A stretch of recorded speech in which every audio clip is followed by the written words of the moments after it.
To the College Football Power Hour. He's Jason Fitz, that's Adam Breneman, and I am Caroline Fenton. And we had the battle that we all expected at the beginning of the season to be a battle for the fast track to the SEC championship game, to feel like maybe a college football qualifier game. LSU and A&M, we all expected that to happen, right? Yeah, no.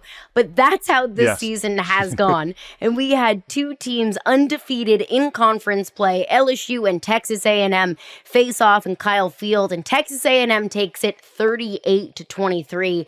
The crazy thing to me, Adam, is in the first half, it really felt like LSU had complete control over this game. They missed some opportunities, kicked field goals when they couldn't run it into the end zone, some special teams miscues, maybe some penalties that pushed them back behind the sticks, but still had control over it, and it was just a complete unraveling in the second half. Yeah, I thought Garrett Nussmeier played really well in the first half of this game and controlled the game well, was accurate with the football, made good decisions, but second half completely unraveled. Had the 2 interceptions in the second half, and then when Texas A&M made that quarterback change and put in Marcel Reed to lead their offense throughout the rest of the game, that is where the momentum shifted completely. And Marcel Reed, with his ability to run the football, ran for 3 touchdowns in this game, was 2 for 2 passing. Just added some new life to this Texas A&M offense that had been struggling under Connor Wigman. So I think it's safe to say, number one, Marcel Reed should be the Texas A&M quarterback moving forward the rest of the season. And now Texas A&M with the best team in the SEC, no SEC loss right now. I mean, they are at the top of the standings, and a massive win here against LSU at home to really put them in the driver's seat now for the rest of the season. Well, and Caroline, this game also was indicative of something you've talked a lot about with your knowledge of LSU, the inability to stop the run, right? Like, as much as we talk about the quarterbacks, just look at the numbers on the running game, and it's pretty staggering. I mean, it felt bad, but it looks even worse. If you look at it, A&M ran 49 rushing attempts for 242 yards compared to 23 rushing attempts for LSU for 24 yards. Like, I don't think you could tell in a game that was close going into the fourth quarter, you can't tell me that the proper game plan was Nussmeier throwing 50 passes. Like, that's just, they lost all attempt at balance because they simply couldn't run the football. And then you become that one-dimensional against the defensive line. They can absolutely attack you from the inside and the outside. You're going to make mistakes. And it reared its ugly head over and over and over again. I didn't feel like the game plan was balanced enough to put them in the right situation. And part of that's, if you can't run the ball, you can't run the ball. But my God, you got to have a better answer than that. And I think that we have seen maybe over the past few weeks, all angles of the Garrett Nussmeier experience. Go back a couple of weeks to that Ole Miss game in Tiger Stadium. Garrett Nussmeier didn't have a great game on the stat sheet. I mean, he completed fewer than 50% of his passes. But when you start to look at the game, you see that Garrett Nussmeier stepped up and made massive plays when they absolutely had to have it. So it was a little bit shaky, but when we needed you to deliver, you delivered. Turn around, an Arkansas game where they really focused heavily on the run. Garrett Nussmeier took care of the football, wasn't overly sexy, but didn't need to be. And then now you see in this game against Texas A&M with one of the most stout defensive fronts, not just in the SEC, but in all of college football, Shamar Stewart, Shamar Turner, Nick Scorton, that it was the gunslinger mentality and maybe the opposite end of the Garrett Nussmeier experience when you just watch him throw head-scratching picks, when he makes terrible decisions, when he doesn't throw the ball away when he's getting sacked and instead throws it right into harm's way. And Texas A&M is a good enough football team, especially under Marcel Reed, that they're going to be able to capitalize on those mistakes. And that's exactly what Texas A&M did. That's exactly where this momentum shifted in this game, was the Garrett Nussmeier turnovers turning into opportunities for Texas A&M. But credit to Texas A&M for making those adjustments at halftime, and for Mike Elko to acknowledge that Connor Wigman is not giving us what we need, and Marcel Reed is the exact offensive spark that we're going to need moving forward, because he was exactly right. That's exactly what Marcel Reed was for this Texas A&M team. It's funny how in college football, everything comes back to running the football, to your point, Fitz. And the reason for those turnovers for LSU was because they couldn't run the football. Consistently put them in third down and long. consistently put him behind the sticks and put Garrett Nussmeier in tough spots where he had to try to force the football down the field when they're in 2nd and 9 and 3rd down and 11 and 3rd down and 8, were really tough positions for the quarterback. On the contrary, Texas A&M able to run the football, no interception, didn't have to throw it, could throw it when they wanted to, not when they needed to, and it completely dictated the outcome of the football game because of A&M's ability to run the football. But Fitz, I want to ask you now, what does this mean for the SEC? What's it mean for this conference moving forward? How does this thing play out over the next few weeks? Well, that's what's interesting because you look at A&M's schedule, by the way, and they have South Carolina, New Mexico State, Auburn, and then they finish with Texas. But as we'll get into later in the show, Texas had their hands full with Vandy. I mean, if you think about it, if we want to give universal benefit of the doubt, the best that we've seen from each of these teams over the course of the year, well, Georgia's best already beat Texas's best, right? How would that compare to A&M's best at this point? Like, are we shaking up the whole stand? Because we were saying a week ago that LSU had a real shot at finding their way into the college football playoff. Now, I don't know that they do. But if you're A&M, you certainly do at this point, right? Like, so I don't know. I mean, for me, I guess I'm putting Georgia 1, Texas 2, A&M 3. Do we feel good about that, though? I don't feel good about anything. Honestly, I mean, to be totally fair. That's honest. I mean, like all of those teams that you just listed, I'll throw Tennessee into the mix. I'll throw Alabama into the mix. I'll throw LSU into the mix. All of those teams have shown that they have massive weaknesses that can prove to be incredibly mortal. I mean, I know that Texas A&M still has not lost a game in conference play, but that's not a perfect team. That's not a totally, complete team. But I think it's fair to say, somebody asked me at the end of this game, does this mean that Texas A&M is now in the fast track to get to Atlanta? I said, this is exactly what that means. Yes, of course it is. That now Texas A&M has made it through some really challenging games on their schedule, that they are now the lone undefeated team in conference play in the SEC.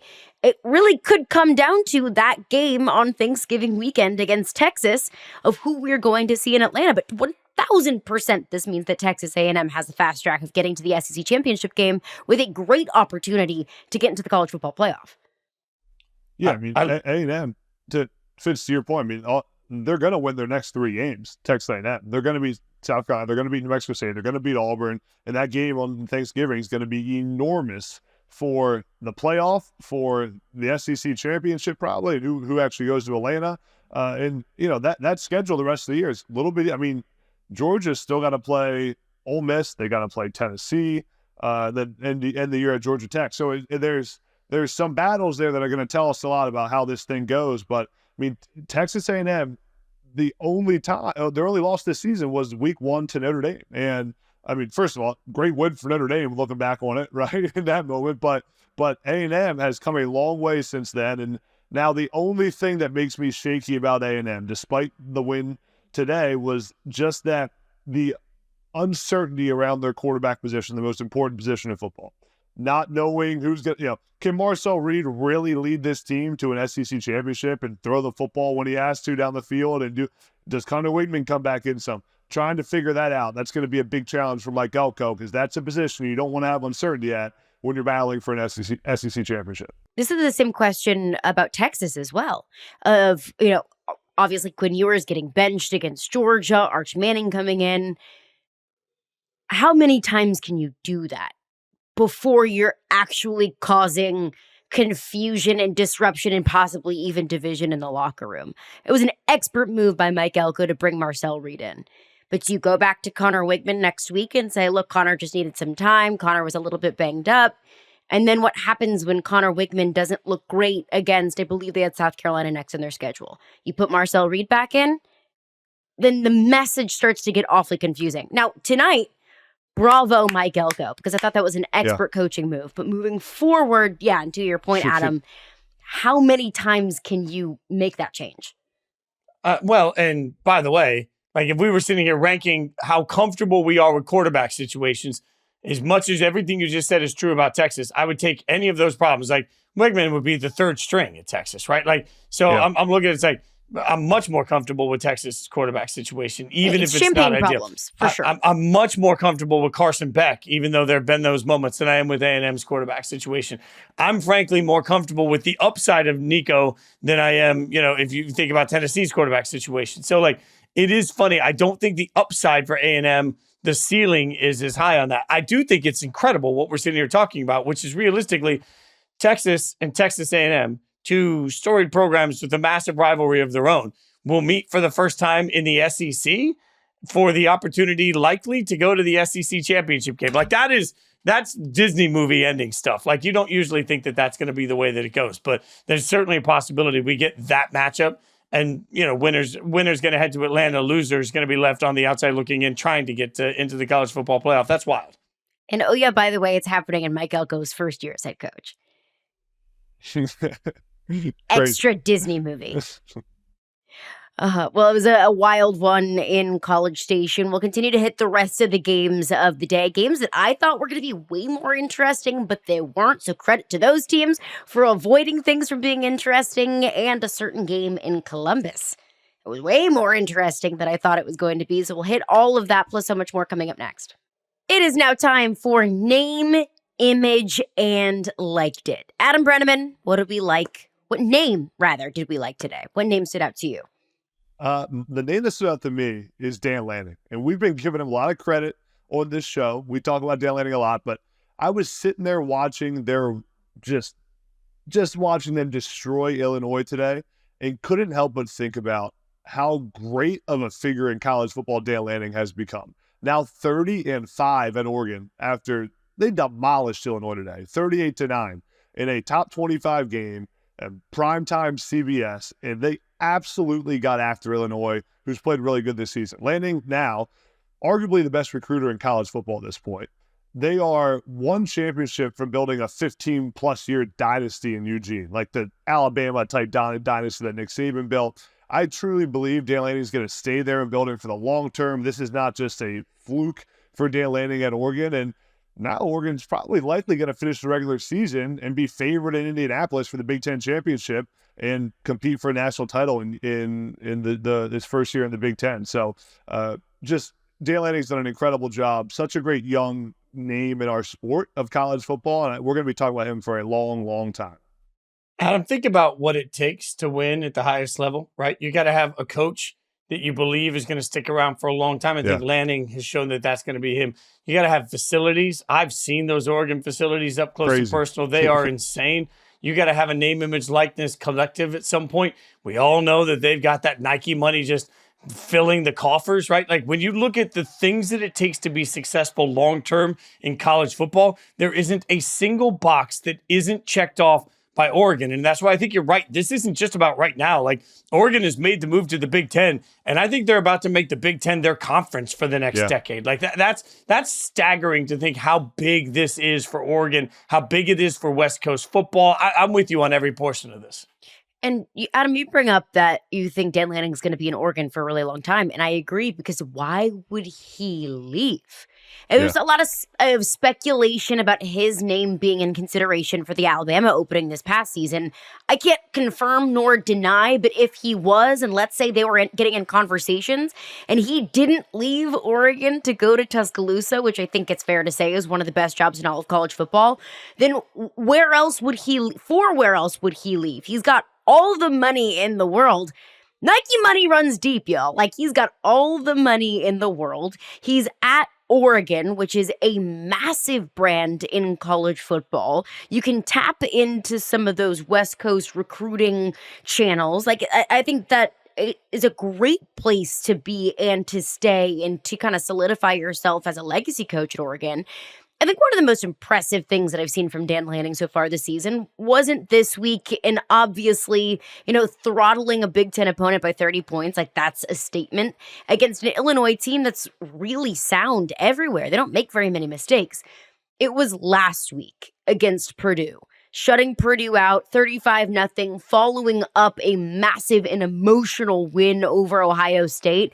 The way that Dan Lanning's been able to keep this team focused, and I think that Oregon's gotten better week over week over week, that now Oregon's very much so looking like the national title contender that I think we expected preseason, but maybe kind of wavered on after a couple of close calls early in the season, Fitz. I love the way you said that, though, because part of the process here is getting better every week, right? So I don't care who you were week one. I care who you are right now. And this is an Oregon team that is better, especially like we've been talking about. And look, names to when we were thinking about names that we wanted to give credit to, Tez Johnson, the Oregon wide receiver, I thought had an absolute incredible game today. I want to give him a shout out. We talked so much about Dylan Gabriel, obviously, but like he found himself open all over the field in this game.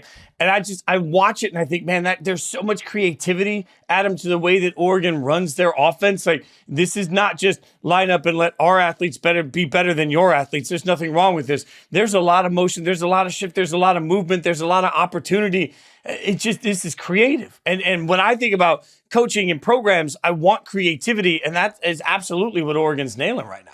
And creativity is the perfect word to describe Dan Lanning, because it's not just on the field, it's creativity off the field too.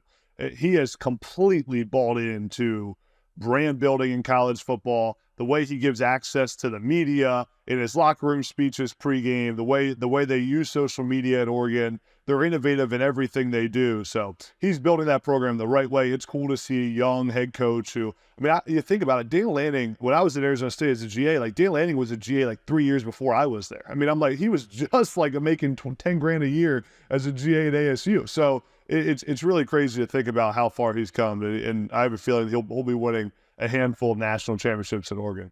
When you talk about programs and being built, can I give you a name that stands out to me? Yeah. That's this time it's not a player. I'm sorry, I'm watching Vandy, and y'all know Vandy's been the butt of some of my jokes. Clark Lee, I don't care that they lost that football game. I care that they came fired up for that football game. Like defensively, particularly, Texas was trying to do a lot of sideline to sideline stuff. And Vandy wasn't being out-athleted. And to me, that was just stunning. Their pursuit defensively was really strong. Their discipline defensively was really good. They tip a couple of balls that leads to interceptions because they were playing with a fire. Like this is a Vandy team that I am surprised by. It's a Vandy team that looks squarely. I don't care that they lost. They still look like a top 25 team to me. I think what Clark Lee has managed to do with Vanderbilt, Carolina is absolutely stunning. And I felt it today. I was on Vanderbilt's campus today. I was doing a pregame show, and the feeling on campus felt like something I've never experienced before at Vanderbilt. And it was a sense of belief, a sense of confidence, and a sense of buzz with this fan base. And I think you hit the nail on the head with Clark Lee, because he acknowledged last season when they didn't win a single SEC game that there needed to be some big changes that needed to be done to that program. And Clark Lee went out and brought in Jerry Kill. There might be some coaches out there that would feel like a little bit of a kick to the ego and wouldn't want to bring in a guy like Jerry Kill to essentially be assistant head coach. A guy like Jerry Kill that has a proven track record in being a program builder. But Clark Lee kind of swallowed his pride a little bit and said, this is what my program needs, and I'm going to bring him in here. And he's going to bring guys like Diego Pavia with him.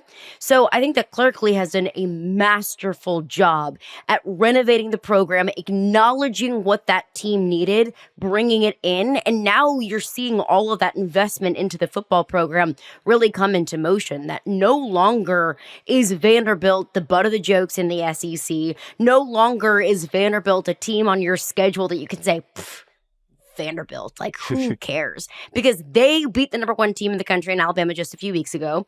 Then they turned around, went on the road at Kentucky, beat them in their own game, followed it up with a third win against Ball State. I think Vanderbilt of last season might lose that game to Ball State because it was a fairly closely contested game.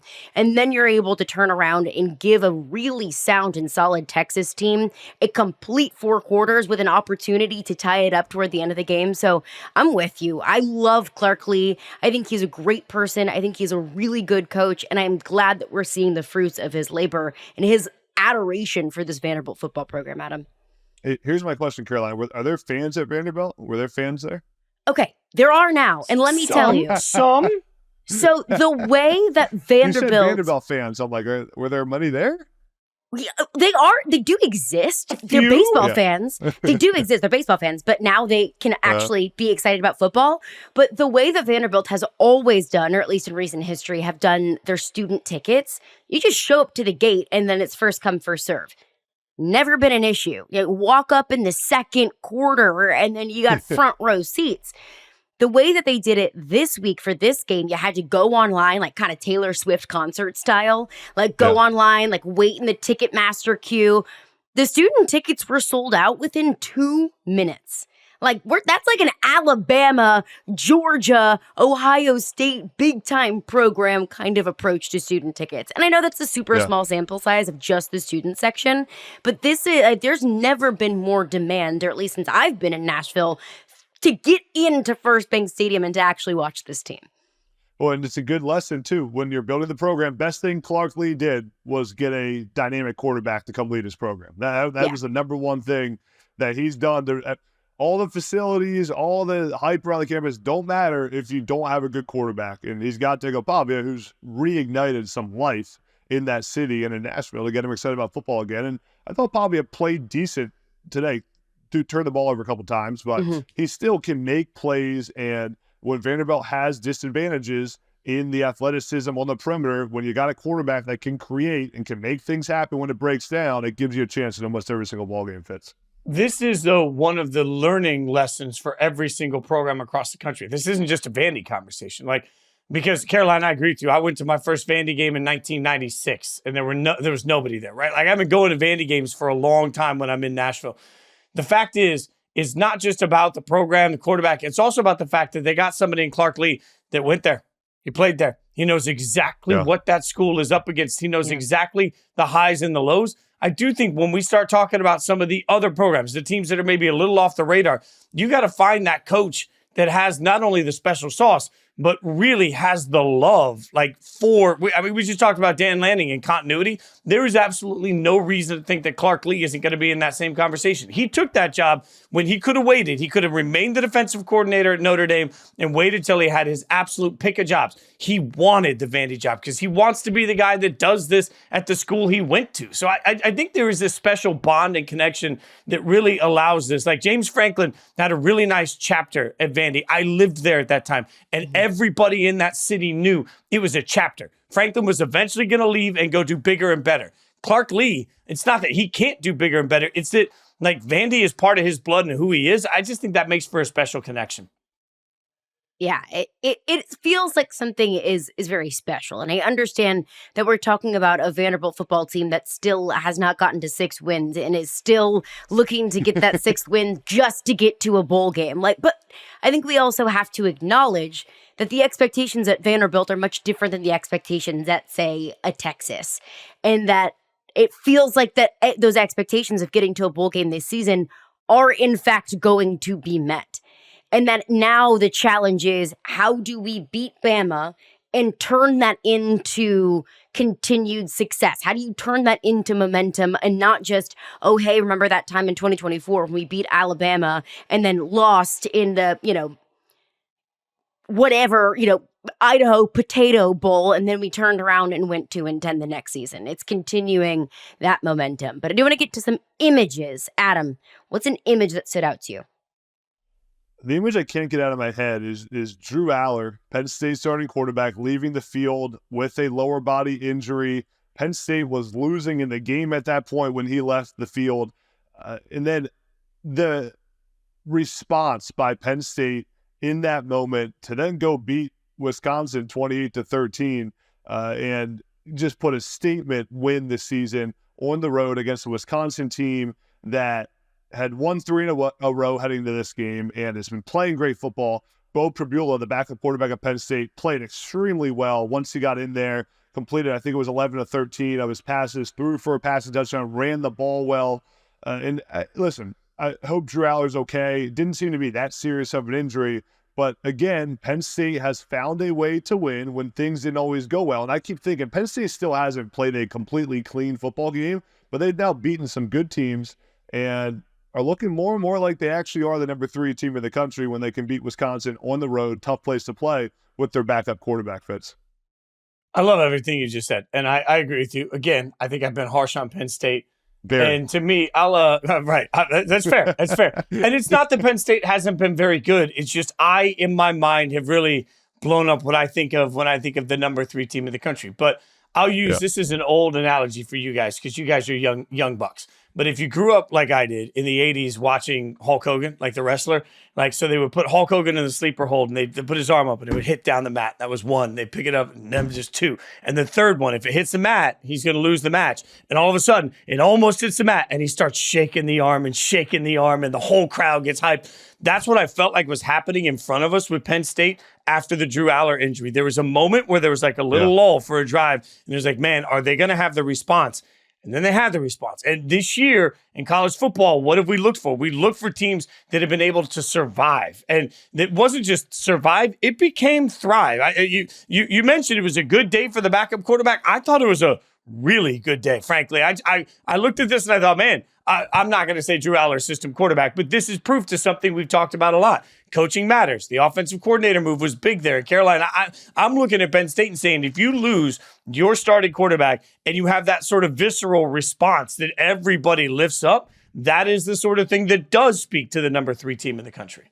And that's the kind of thing that you want to see from a team at this point in the season when you're going to be banged up and injuries are inevitable. That's going to carry over into the postseason. Whenever you have to play multiple games in the postseason just to even get to a national championship, including a Big Ten championship, first round of the playoffs, second round of the playoffs, whatever it may be, you are going to be facing injuries like this, and you want to see your team be able to respond like Penn State did today in a game that I thought was trap territory for Penn State. Doubt. Like, are you looking ahead to that game next week against Ohio State?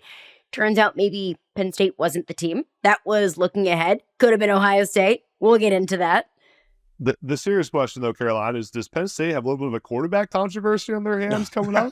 I mean, your backup comes in and beats Wisconsin on the road, plays really well. I mean, I think Drew Allar has earned the right to be the starting quarterback, but that offense looked pretty darn good with Bo Pabula operating that system. No, they don't have a quarterback controversy. Right. I also think that the term quarterback controversy is, if I can go off the rails a little bit, incredibly hyperbolic and dramatic. Like, is it really a controversy? Like, you got yourself a quarterback battle. How about we use that word? A quarterback controversy. Like, I just always giggle whenever I hear that term. Like your idea of a battle, like maybe we make it a joust, or like we get them fake swords Huzzah! And we let them have like a whole, so like it's like a Renaissance festival and it's 2 quarterbacks that are just going at each other in a series of personal fights to see who wins the job. Like I would tune in for that. They could pay-per-view the hell out of that. Totally. It's very Game of Thrones-esque. Like, you're fighting to the death, and the one that, lives at the end of it gets 3 goats and the king's daughter.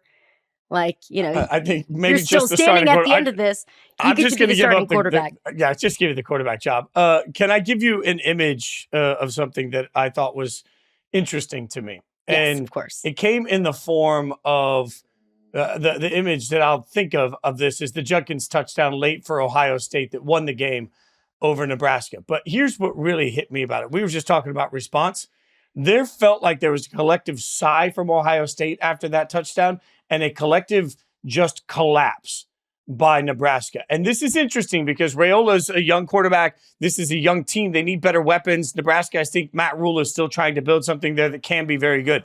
But it felt to me, and Adam, tell me if you saw the same thing here, but it felt to me after that late touchdown, all of a sudden Nebraska was pressing.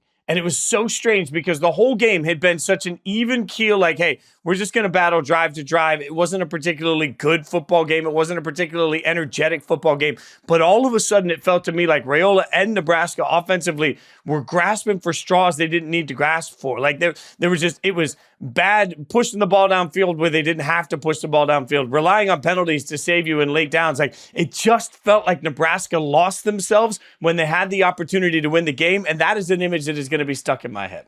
It's a good point, but that's what happens when you have a true freshman playing quarterback who hasn't been in many of those big moments where you got to go win the game at the end, playing a defense like Ohio State's. Freshmen have a tendency to push a little bit, to try a little bit too hard, to try to, there's a saying that coaches always say, it's like, don't try to win the game with one throw. Like every quarterback at the end of a game is trying to make one big play. Like, just go play football and do what you do. And I thought Raiola was trying to win the game with every throw he made. The other part of that image, as you mentioned, Fitz, is Ohio State, kind of the sigh of relief at the end of that game. Can you imagine if Ohio State would have lost that game, which it was very close to happening? Ohio State would have been at 2 losses in the Big Ten at that point. I mean, Ohio State didn't look very good in this game for most of it. And there were issues running the football. Ohio State ran for under 70 yards in this game, which when you don't run the ball well on first and second down, what happens? You're in third down and long. Will Howard's in bad situations, and now they went 1 of 10 on third down in this game. So that's not a formula for success at Ohio State. Chip Kelly's offense is at its best when they're running the football well. They couldn't run it against Nebraska's defense. There's concerns for what Ohio State looks like, and now they have a battle with the number 3 team in the country, Penn State, next week, which will be a huge one in Happy Valley. Yeah, I by the way, as hard as I am, Ohio State didn't look like number 4 team. You're right about that. Like No. Ohio State, and it bothers me all the way to my core this year when teams don't seem to understand when their back is up against the wall. And to me, if you come into this game, you got to know.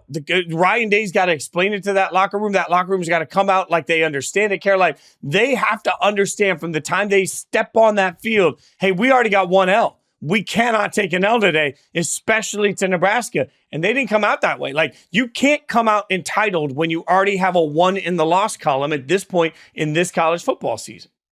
And I don't even know if it was a sense of entitlement of this is a game that we should win, or if it's we're Ohio State, we have more talent and more physicality at probably every single position. I don't know what it was, but if I'm an Ohio State fan, feeling a little bit unnerved at what the offense looked like today. Like, Halloween's approaching. Like, that's what's spooky to me, is what Ohio State's offense looked like coming out of halftime. I mean, in the third quarter on 4 possessions, they had 23 total yards, 3 3-and-outs, and an interception. They were 1 for 10 on third down on the day. Like, whenever you have 2, I would say one of the best running back duos in all of college football, if not the best running back duo in all of college football, you should be running the ball for more than just a hair over 2 yards a clip. Like, that is concerning to me about an Ohio State run game that really should carry this offense for the most part, especially looking at the game that Ohio State has coming up next week, and especially considering that Ohio State might be down to their third string left tackle. They lose their starting left tackle, Josh Simmons, against Oregon.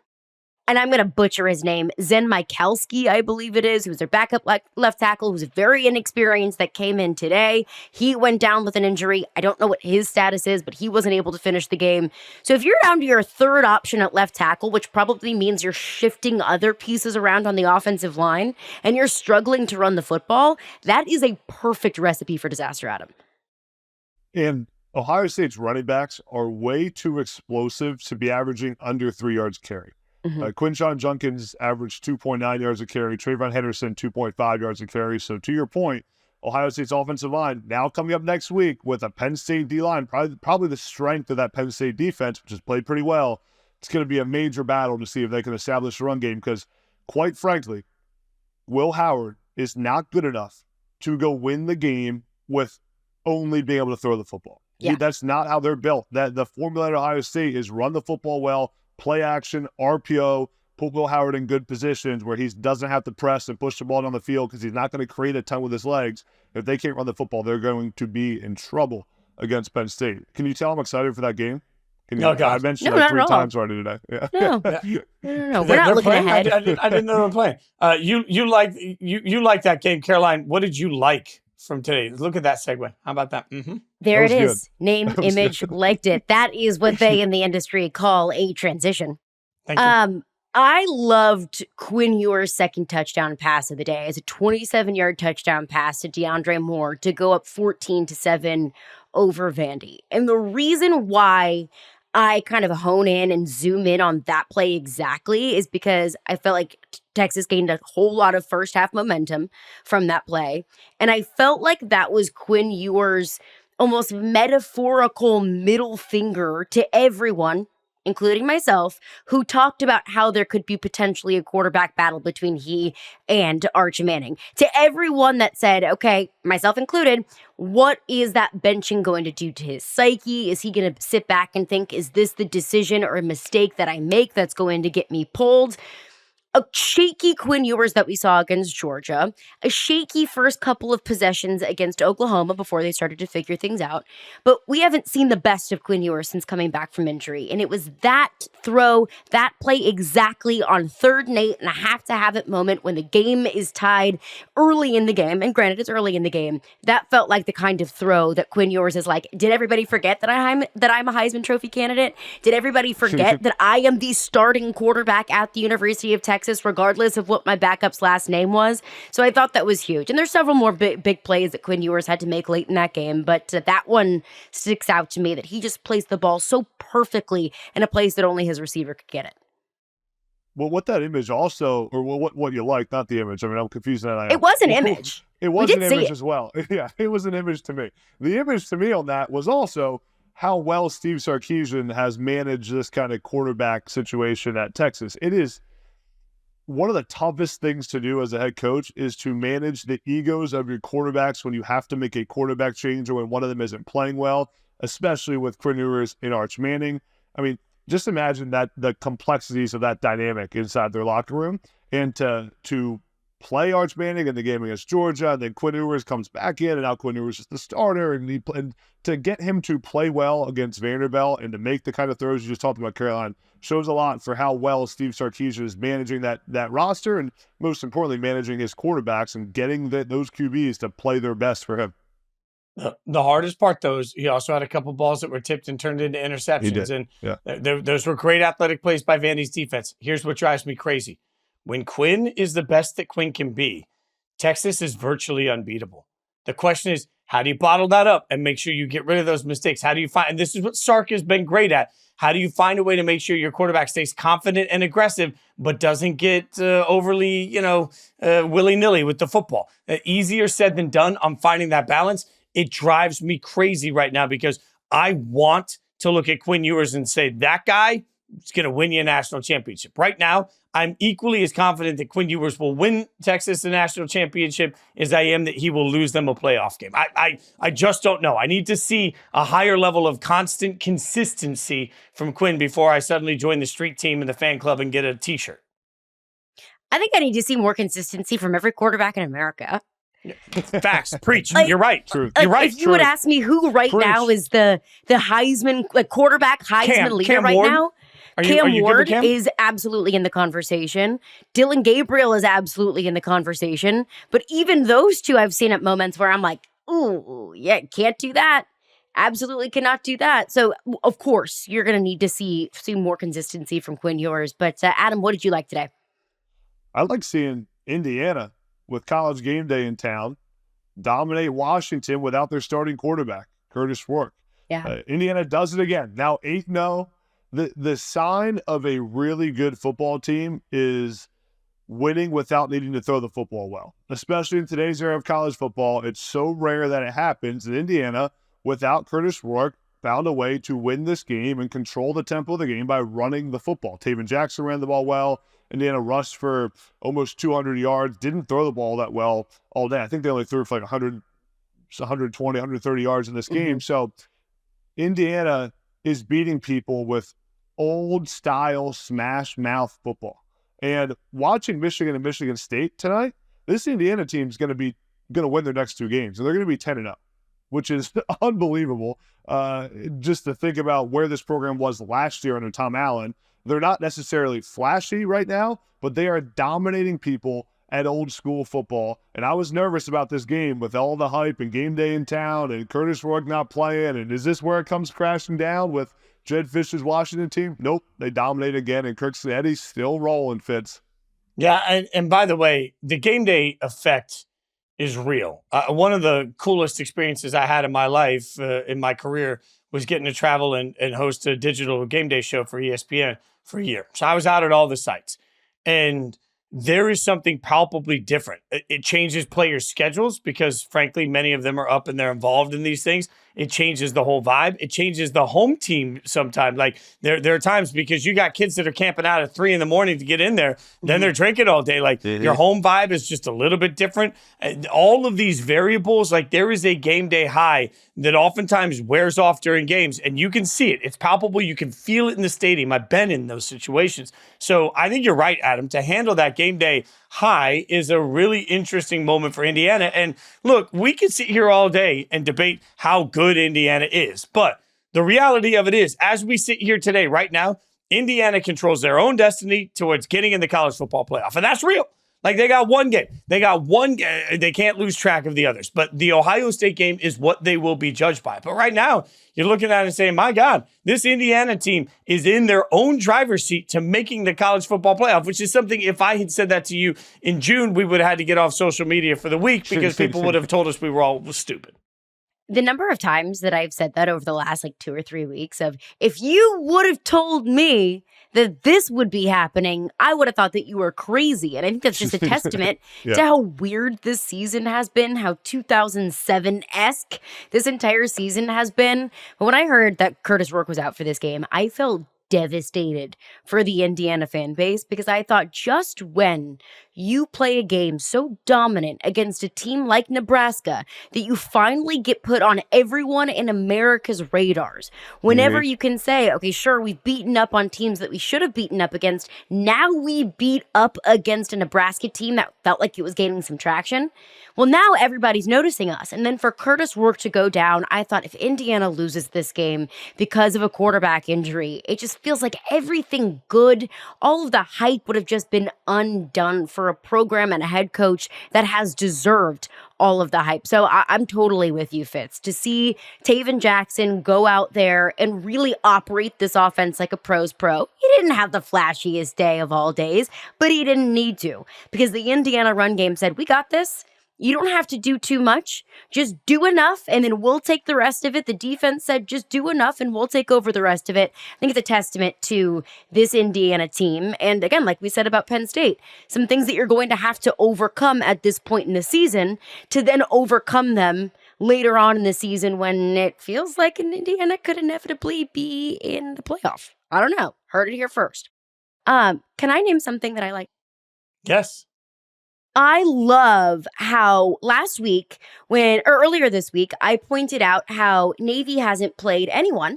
And the best defense that they had faced all season long was Memphis with the 59th ranked defense. And I said, I don't know, that gives me a little bit of pause. And both of you jokers called me unpatriotic and an American hater, and that I hated the armed forces, and that I said, screw you to the United States Navy. Remember when you said that?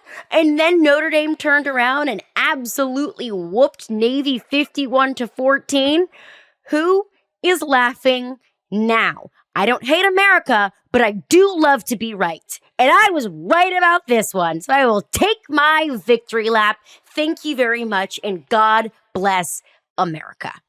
Caroline, were you rooting against Navy in this game when you watched it? That's what I want to know. I would never root against Navy. Maybe I was just cheering a little bit louder for Notre Dame. Mm-hmm.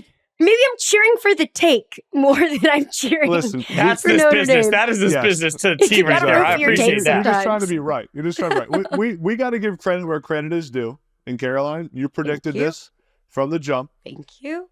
Navy's offense doesn't look quite as good when you have power forward playmakers at linebacker, defensive end, and safety like Notre Dame has.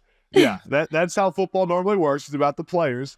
And this Navy passing offense, which everyone's been raving about, including myself, Blake Horvath only threw for 80-some yards in this game, and Notre Dame completely shut it down. So, sad day for the Navy, the Navy fans like me around the country that were hoping that they would pull off the upset here. But Navy still controls their race in the American Conference Championship, as I've seen everyone tweeting about now and say, oh, this game didn't actually matter. The game didn't matter. It's all about winning the American Conference for Navy. This was a big day for both of you and your takes because, Caroline, you were right. And I think Notre Dame went in and out-Navied Navy, right? They went in and said, you know what? You guys think you can run the ball physically? We're going to show you how you do that. You guys think you have a quarterback that can run and throw the football? We're going to show you how to do that. Like, Notre Dame went out and out everything that Navy wanted to do, which leads to Adam's point that he's been making through the entire year, that you cannot write Notre Dame off for the college football playoff. Today, I'm watching the game thinking, look, when you don't have a lot of runway on your resume, you don't just have to beat teams, you got to beat teams, right? And that college football playoff committee metric I talk about all the time, game control, is going to go through the roof on this game. This was a thorough ass whooping in every possible way. And for Notre Dame to do that, I think was an important statement for Notre Dame to make as we get really close to the college football playoff committee sitting down. What Notre Dame is showing you is, hey guys, wait, that was a blip. This is who we are, and who we are, even without one of our best defensive players. And remember, the committee has to consider who's been lost to injury. Without one of our best defensive players, we still did that to a top 25 team. Adam, I watched this today and thought, man, you're right. This is a playoff type, this playoff caliber team with the playoff caliber win. Yeah.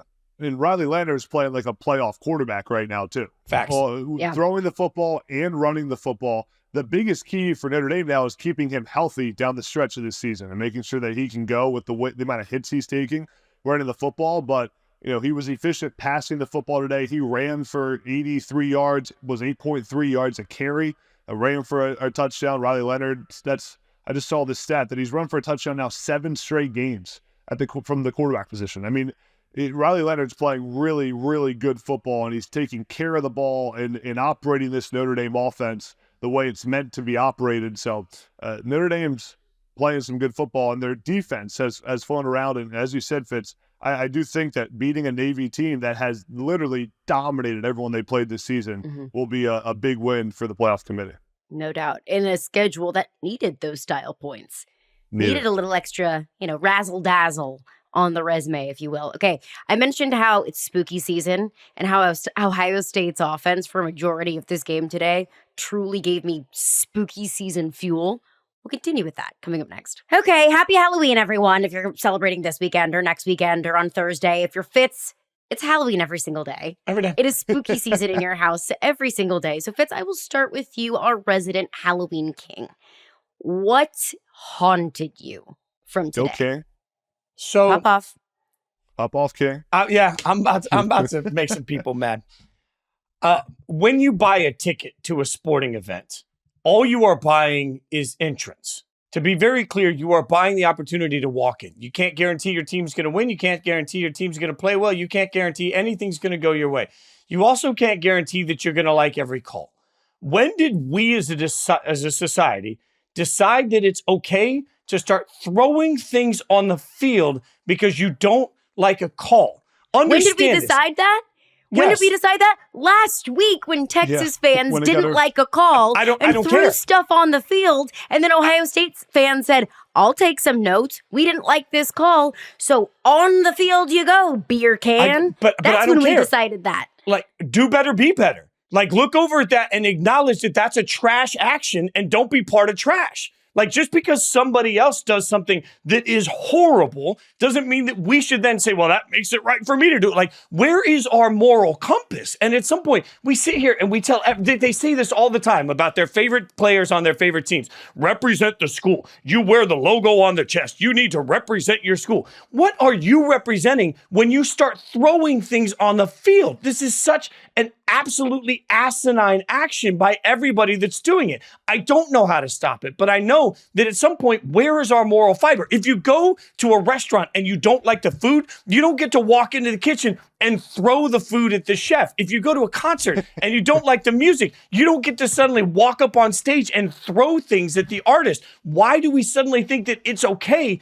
to throw things on the field because you don't like the call? I mean, where are we as a sports society that we think we could just come in and be like, I'm not happy, so I'm going to throw this on there? At some point, if they have footage of anybody, they should be permanently banned from going into any stadium in America for any reason at any time. On top of that, they need to start finding these schools at such a drastic level that the schools actually hire enough security to start it. I'm talking like $10 million, whatever it takes to stop people from being jerks, because what haunts me here is that the precedent has been set. And the more we let people do this, the more dangerous it's going to get. And eventually, y'all, this is what's going to suck. You're going to walk into a stadium and you're going to ask for a drink and you're going to find out that they don't sell anything anymore because they got to worry about jerks throwing things. I had to not swear there. They had to worry about jerks throwing things on the field. Like, this is the inevitability. Like, at some point in society, it's just general society. Stop looking up, stop looking down, start looking left to right. Start looking at the people next to you. And when they act like idiots,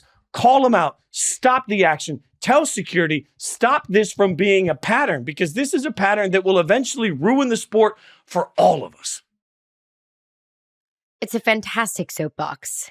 Thank but you. It is not new that sports fans at sporting events are not held to the same standard and level of decorum as just regular humans are on the street, in a restaurant, at a concert. Like, the profanity that gets yelled from one fan base to another is not acceptable in any other environment other than in sports.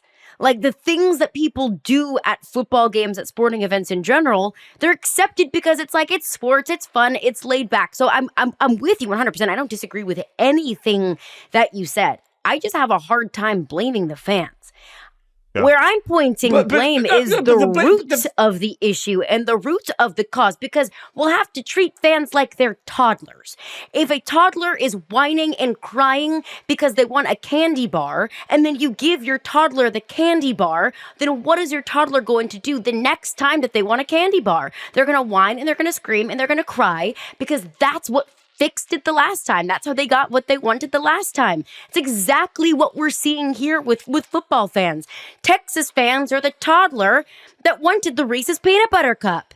And they whined and they threw a tantrum and they got what they wanted. Ohio State fans are just following the blueprint. Now, they're adults. They should know better. They should know that if you throw a full beer onto the field, that could hit a player in the head.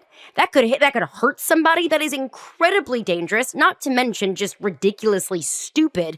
But I have to point the finger at the people that caused this issue to begin with. And that was the referees that set a precedent last week in Austin, Texas. But at some point, we have personal response. I hear you on the toddler action of it. But I guess my counter to that is, like, if I was a kid, a 10-year-old me sits there with my mom, Pam. My mom, Pam, comes. Hey, Pam. I throw something at somebody. My mom comes in and says, "Why the would you do that?" Because my mom drops F-bombs all the time. And I would look at her and say, "Well, because I didn't like what happened." My mom would have beat my ass right there. Like, it doesn't matter. If Adam decides tomorrow that he's just gonna spit on Emmy, our producer, when she walks by, does that mean it's okay for me to do it the next week if he doesn't get in trouble? Like, this is the moment, Emmy, we love you. This is the moment where I have to say that I understand precedent has been set, but I also think we're all grown-ass adults. Like, and at some point, well, he did it. Like, when do we as a society decide that we can fight like we're 10-year-old brats that are spoiled? Well, they got away with it yesterday, so now I get away with it. Life doesn't work that way. Like,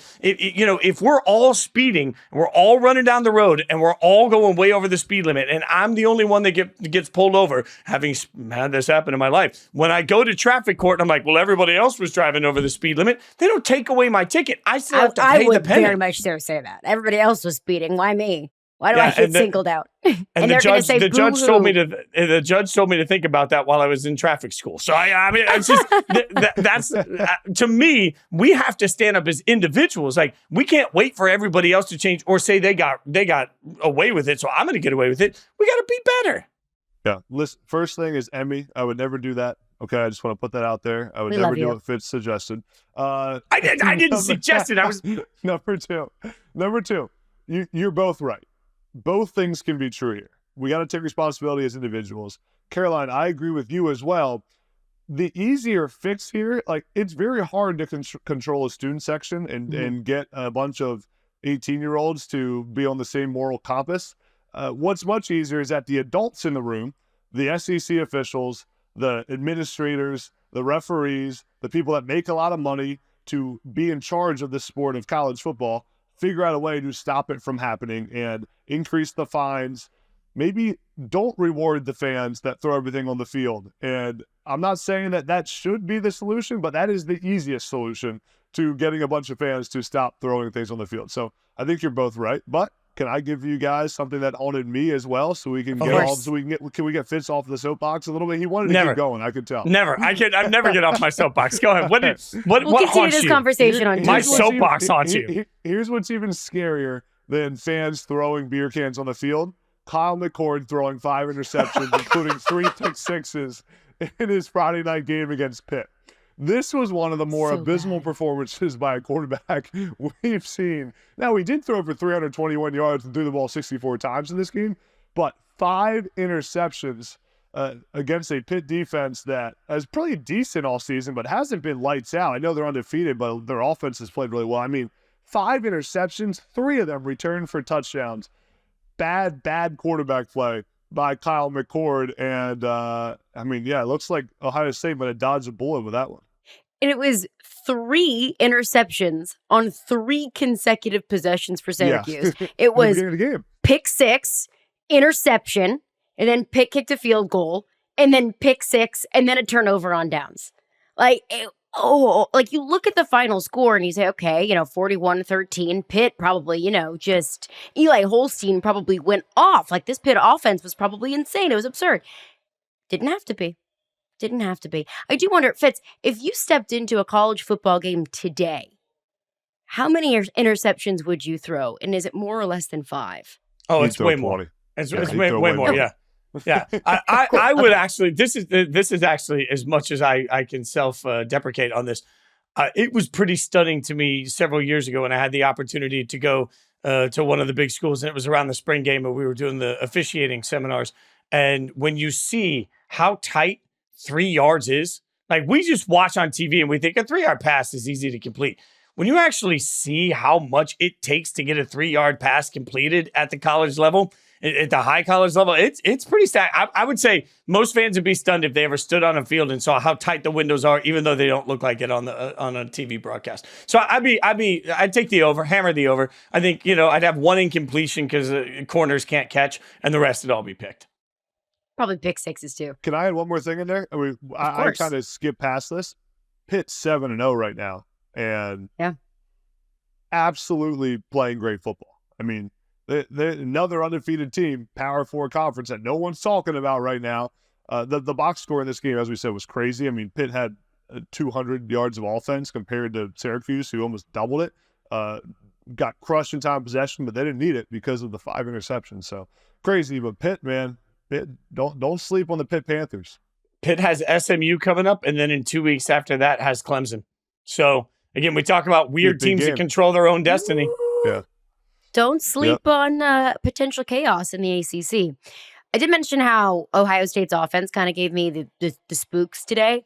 I'll add one more, and it is Missouri's 6-2. Because I do believe that not all 7-0s are created equally. Not all 6-1s. Not all records are created equally when we stack them up against each other.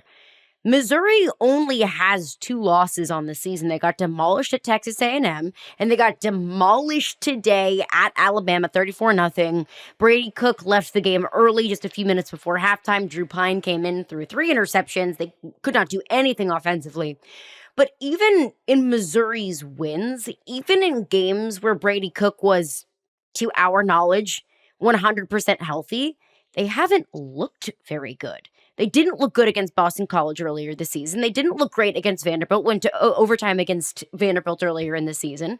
They had to slog out a win against Auburn. I mean, Auburn just gave up, just pooped away a double-digit fourth quarter lead, and it took a miraculous comeback for Brady Cook to win that game. So, it's crazy to me that going into this game against Alabama, Missouri's playoff hopes were very much so still alive, but it didn't feel like it in the slightest. And there might be some 2-loss teams out there that are totally still in the conversation for the college football playoff. I think Alabama is one of them. But with Missouri dropping this game to Alabama in the fashion that they did, and how light Missouri's schedule is, I already wrote them off as a college football playoff contender, but now it's completely solidified. So that's 6-2. It's not the same 6-2 that we might see at other teams across the country. I want to give us 3 credit because we've been on this from the jump about Missouri. And we really that's something have. We can all agree on. We've been on the Missouri Sox train for a long time. they've only looked the 3 games they've looked good in have been against Murray State, Buffalo, and UMass. And UMass, I'm willing to say, is one of the worst programs in college football. So, I mean, those are the only times they've looked good. They should have lost to Boston College. They should have lost to Vanderbilt. I'm with you. I mean, Missouri looked terrible today. Now the question is, I still can't figure out what the heck Alabama is. Like I don't know. In my mind, I still think Alabama's good. And that's a flaw of mine and why, because I like Kalen DeBoer so much. But I still think Alabama's a really good football team, and I still think they got a chance at the end of the season. So we'll see. I don't know, Fitz. I think Alabama got it right over the course of the game. I didn't think Alabama looked great early on, but I just think that's kind of who Alabama is this year. Like they just. But I think there is this element of, like, you can still be a really good football team that wins ugly football games. And that's just who, like, it just hasn't locked up yet. So Alabama will have a couple of drives where all of a sudden it's like, yeah, no, this is who Alabama is. And then you don't see that again for 2 quarters. Missouri, I actually found, like, this sounds condescending. I felt bad for him. Like, I had pity for him by the second half. I was like, man, just every time they get the ball on offense, I just kept thinking, if you're a Missouri fan, is that when you go get a beer? Like, do you just go, like, you go to the bathroom when they have the ball because you're like, I don't even want to watch this at this point? Like, that offense is inept, and there's no way you can convince me that you can be a quality football team in the modern college football environment if you simply can't sustain any drives. They were lost. And I know you can tell me all day about backup quarterbacks, but we started this whole segment talking about Penn State and, you know, the fact that they got a backup quarterback in there and it actually energized them. Missouri got a backup quarterback in, and you just felt it just felt like little brother was getting his butt kicked by big brother the entire game. Texas A&M, another one, bringing the backup quarterback, and it was actually the spark that offense needed. So to your point, is Alabama a good team? If they didn't have the Alabama logo across their chest, would we be questioning that as much? And maybe we would be. I don't know. But I do feel like there's a certain benefit of the doubt that program gets, because we just expect there to be some sort of inevitability with that football team, Adam. Yeah, I mean, at the end of the day, though, Alabama still has some quality wins on their schedule that we have to respect. And still has the opportunity to pick up even more quality exactly wins. I mean, we're talking about a team that beat Georgia, that beat a pretty good Wisconsin team, that shut out Missouri. I mean, now they get a chance against LSU coming up. That's going to be a good game. But yeah, I mean, I can't figure out who they are. I can't figure out who Jalen Milroe really is. Is he the guy that can absolutely take over a game like he did the first half against Georgia? Or is he a guy who struggles as a passer, is a little bit more of a thrower than a passer, you know, just kind of like throws the ball around but isn't going through his reads? Is he a great runner, or does he only run when nothing's there? Like, I can't figure out which one it is. And Kalen DeBoer is going to have a challenge now the last 4 games of the year, 5 games whether they have left, to get Jalen Milroe to play his very best and lead this Alabama team to victory, because they really do. I mean, with two conference losses now and you know, some quality wins, they still are in not in complete control, but still have a chance here, depending on how the SEC plays out during the stretch of the season. Never say never. That's the theme of the season. Never say never, but I also said, yeah, absolutely not, whenever somebody asked me earlier this week if Florida State could beat Miami. So never say never unless it's Florida State. Florida State. That's going to do it for us this week. He's Adam Breneman. You can follow him on Twitter at Adam Breneman81. He's Jason Fitz at Jason Fitz. I am at Caroline Fenton 1. Always appreciate y'all for stopping by the pod. Send us a like, a subscribe, a review. Tell your friends. Tell a Texas A&M fan. Try and find the Texas A&M fan that got arrested for possession of cocaine in Kyle Field on Saturday night. Shout out to them. I hope they're having a great time. We will be back on Wednesday morning with some recap of our thoughts from week 9 and a look ahead to a juicy, wink, wink, at Jason Fitz, a juicy week 10 slate. We'll be back here on Wednesday morning. We are out.